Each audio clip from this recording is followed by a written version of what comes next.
The posture of worship. Throughout life, we will elevate to a place of honor, a thing or a person, whether we choose to or not.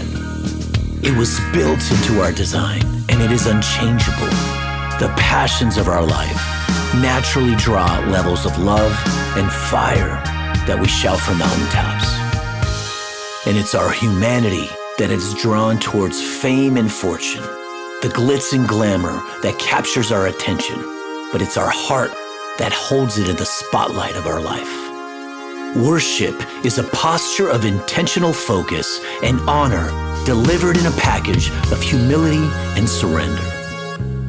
In John 4:23, Jesus says, "A time is coming and has now come when the true worshipers will worship the Father in spirit and in truth. For they are the kind of worshipers that the Father seeks.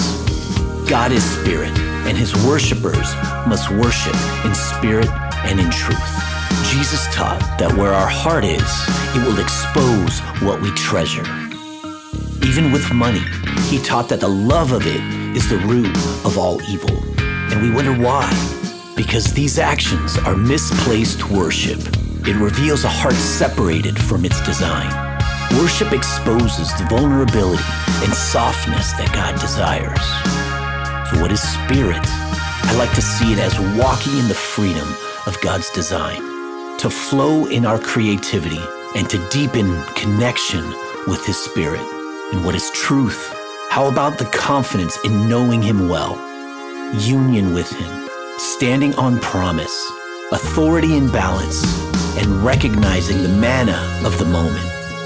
In Exodus, God tells Moses that he is a jealous God. He created us to know him and to be known by him. He knows what will bring us life and freedom. Why would we walk off the trail clearly carved out for us to move in confidence? It makes no sense.